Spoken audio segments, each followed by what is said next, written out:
students, welcome to my channel. I am Rashmi, your maths teacher. I hope you all are good.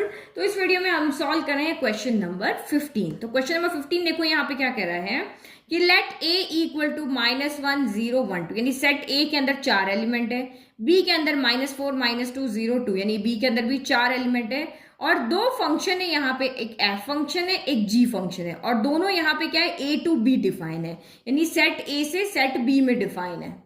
ठीक है, तो इस तरह से मैंने बना दिया कि ये सेट आपका एक A है, ये सेट आपका B है, फंक्शन जो है वो भी A टू B में और G है वो भी A टू B में डिफाइन है, इधर से इधर डिफाइन है. मतलब इधर की वैल्यू उठाओगे, इक्वेशन में पुट करोगे, सॉल्व करोगे, उधर मैपिंग करोगे. तो f(x) यहाँ पे क्या है, जो f(x) है वो x² माइनस एक्स के इक्वल है, जहां पे x सारे A से आ रहे हैं क्योंकि A टू B में तो A से आएंगे. और gx जो है वो मेरा 2 मॉड्यूलस ऑफ x माइनस 1/2 -1 है और जहां भी x कहां से आ रहे हैं, A से आ रहे हैं. अब इक्वेशन क्या कह रहा है, are f and g equal. तो पूछ रहा है क्या फंक्शन f और फंक्शन g जो है वो इक्वल है. तो आपको ऑब्वियसली यहाँ पे फंक्शन की देखनी पड़ेगी मैपिंग की. अगर आप f फंक्शन को यूज कर रहे हो, इस वाली वैल्यू इक्वेशन को यूज कर रहे हो, तो इधर से इधर की मैपिंग जो हो रही है वो, और gx को यूज कर रहे हो तो इधर से इधर की मैपिंग जो हो रही है वो आपकी इक्वल अगर यहाँ पे होती है तभी ये फंक्शन आपका इक्वल होगा. जैसे डेफिनेशन यहाँ हिंट में आपको दिया हुआ है, वन में note that two function f a to b and g a to b such that की f a equal to g a हो. एफ ए यानी एफ ऑफ -1 जो है वो जी ऑफ -1 के इक्वल हो, एफ ऑफ 0 जो है वो जी ऑफ 0 के इक्वल हो, एफ ऑफ 1 अगर आपने शो कर दिया कि वो जी ऑफ 1, 4 वैल्यू है ना, तो 4 के लिए हो गया एफ ऑफ 2 जो है वो जी ऑफ 2. अगर ये चारों हम यहाँ पे इक्वल शो कर देंगे दैट मीन्स ये फंक्शन आपके यहाँ पर इक्वल है. तो बस अब डेफिनेशन तो आपकी यहाँ लिखी हुई है, इक्वल फंक्शन का मतलब क्या है यहाँ मैंने एक्सप्लेन भी कर दिया. अब फटाफट वैल्यू निकालते हैं. तो देखो फर्स्ट यहाँ पे एफ ऑफ -1 कितना आता है. तो एफ ऑफ -1 के लिए पहले एफ फंक्शन है तो यहाँ पे वैल्यू रखेंगे, तो ये हो जाएगा -1 का स्क्वायर और ये आपका -1 हो गया. तो -1 का स्क्वायर क्या होगा, 1 होगा और माइनस माइनस क्या होगा, प्लस हो जाएगा. तो ये 1 + 1 कितना आ गया आपका यहाँ पर 2 आ गया. अब आप यहाँ पे g ऑफ -1 निकालो, तो g ऑफ -1 के लिए यहाँ पे वैल्यू रखेंगे तो ये 2 हो गया. इस x की जगह -1 रखा, माइनस का 1/2 as it is modulus of -1.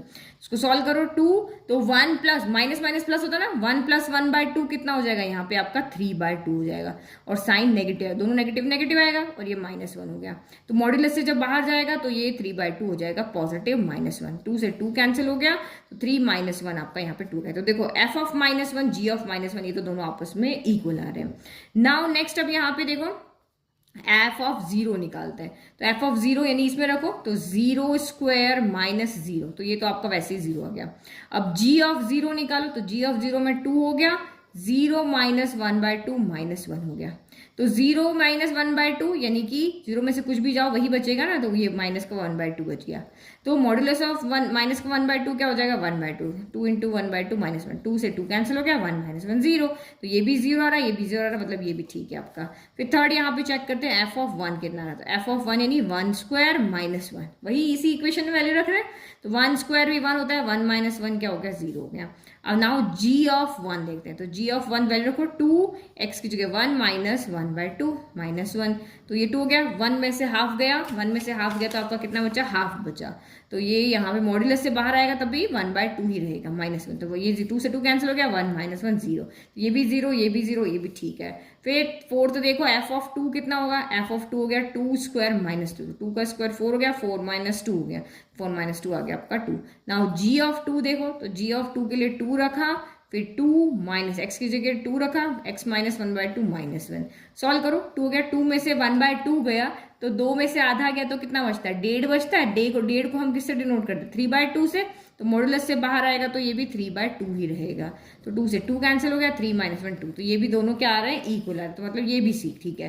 तो हमने यहाँ पे क्या शो कर दिया, एफ ऑफ -1 जी ऑफ -1 के इक्वल है, यानी किसकी वैल्यू, ये -1 चाहे एफ ऑफ देखो चाहे जी ऑफ देखो, इन दोनों की मैपिंग किससे हो रही है, इस 2 से हो रही है. फिर 0 की बात करोगे तो 0 की 0 से हो रही है, 1 की बात करोगे तो 1 की भी 0 से हो रही है.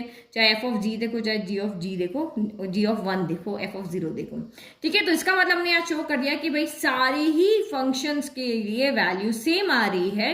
वेरिएबल हमने यहाँ पे वैल्यू सेम लिया है, इधर का एलिमेंट सेम लिया और इधर वैल्यू भी हमारी सेम आ रही है. इसका मतलब ये इक्वल फंक्शन है. तो हमने क्या लिखा, therefore F of A equal to G of A है for all A belongs to A के लिए, चाहे -1 हो, चाहे 0 हो, चाहे 1 हो, चाहे 2, सबके लिए इक्वल है। Hence function f and g are equal. Now next question देखो। तो क्वेश्चन नंबर 16 बहुत इजी क्वेश्चन है। लेट, एक ऑब्जेक्टिव क्वेश्चन है, तो ऑब्जेक्टिव क्वेश्चन को भी आप अच्छे से करना, क्योंकि एग्जाम में कभी कभी ये 1 मार्क में सीधे पूछ लेंगे या सीधा यहां से उठा कर भी आपको ऑब्जेक्टिव में दे देंगे। तो लेट ए इक्वल टू 1 2 3 है, यानी सेट के अंदर 3 एलिमेंट है, 1 2 3 है। Then number of relations containing 1 2 and 1 3 which are reflexive, symmetric but not transitive। तो ये आपको कह रहा है कि आप यहां से नंबर ऑफ रिलेशंस बताओ कि वो रिलेशन क्या होने चाहिए, रिफ्लेक्सिव होना चाहिए, सिमेट्रिक होना चाहिए, लेकिन ट्रांजिटिव नहीं होना चाहिए। तो ऐसे कितने रिलेशन जो है आप इन 3 एलिमेंट से बना सकते हो, लेकिन उस रिलेशन में ये दोनों एलिमेंट होने चाहिए। ये दोनों एलिमेंट क्या होने चाहिए, तो एक चीज, एक सेट दिया है, आपको कहा है कि कितने रिलेशंस बनाओगे, वो रिलेशन रिफ्लेक्सिव भी होना चाहिए, सिमेट्रिक भी होना चाहिए, लेकिन ट्रांजिटिव नहीं होनी चाहिए, और ये दोनों एलिमेंट उस सेट के अंदर होने चाहिए।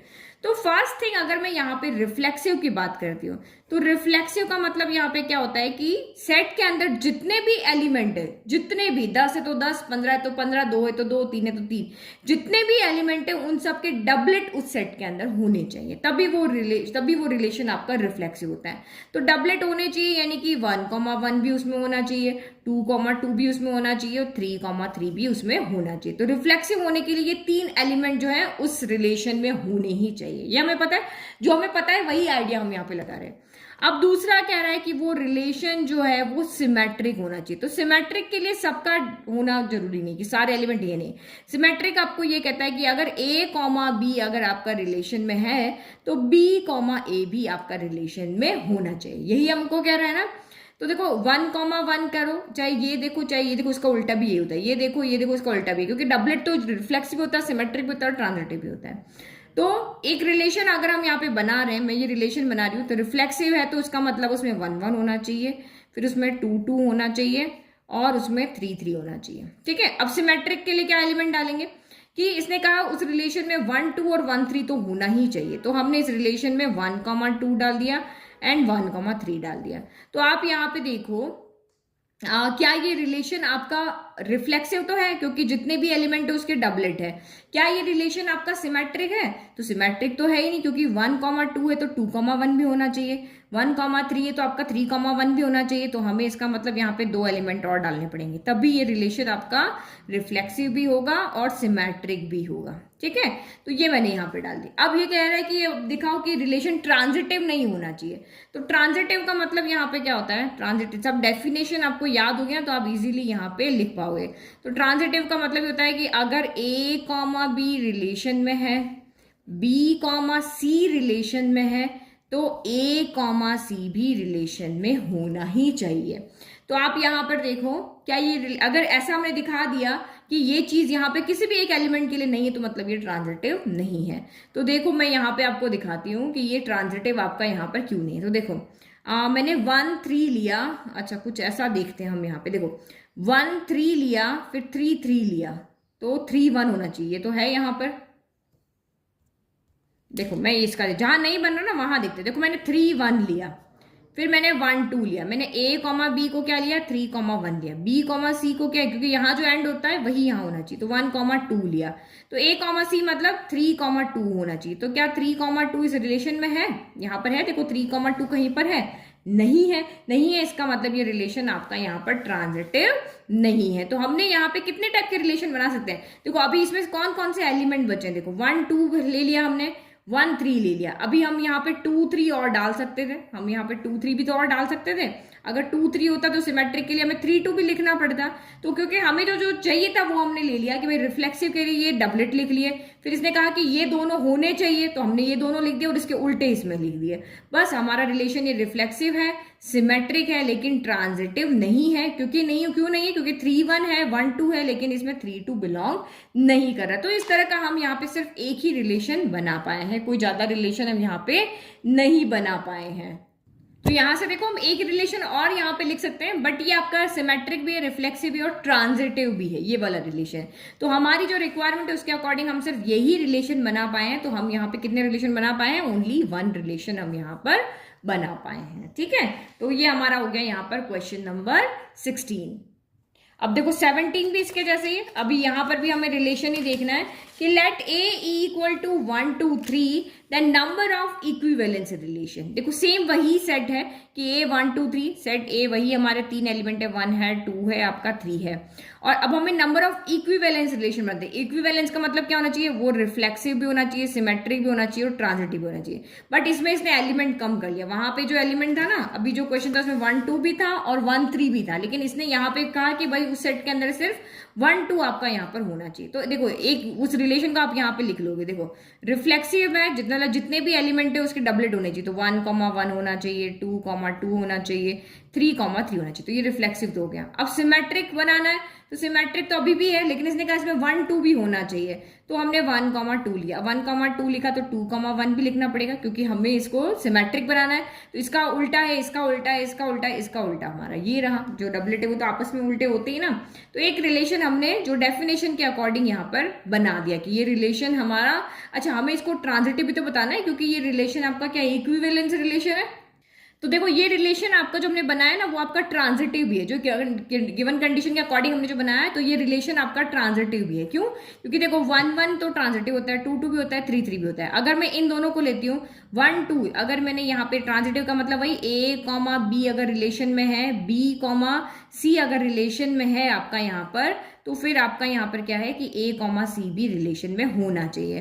तो ये A, B है, ये B, C है, तो A, C 1 1 होना चाहिए। किसी और को ले लो 1 2 2 2 ले लो, तो 2 1 तो वो भी यहाँ पर है। तो यहाँ पे सारे जो एलिमेंट्स इस सेट के हैं वो रिफ्लेक्सिव, सिमेट्रिक, ट्रांजिटिव सबकी डेफिनेशन को फुलफिल करते हैं। तो एक रिलेशन तो हम यहाँ पे ये बना सकते हैं। और अब देखो इसमें से क्या क्या बच गया। हम इस सेट ए में से एक और रिलेशन यहाँ पे लिख सकते हैं कि पहला तो हमने डबलेट लिख दिया, फिर 2 2 हो गया, 3 3 हो गया। फिर और क्या क्या लिख सकते हैं, फिर 1 2 लिख सकते हैं, तो 1 2 लिख लिया। फिर 1 3 लिख सकते हैं, तो 1 3 लिख दिया। फिर हम यहाँ पे 2 3 लिख सकते हैं। अब इसको सिमेट्रिक बनाना तो इन तीनों के उल्टे भी लिख दो। 1 2 है तो 2 1 हो गया, 1 3 है तो 3 1 हो गया, और 2 3 है तो 3 2 हो गया।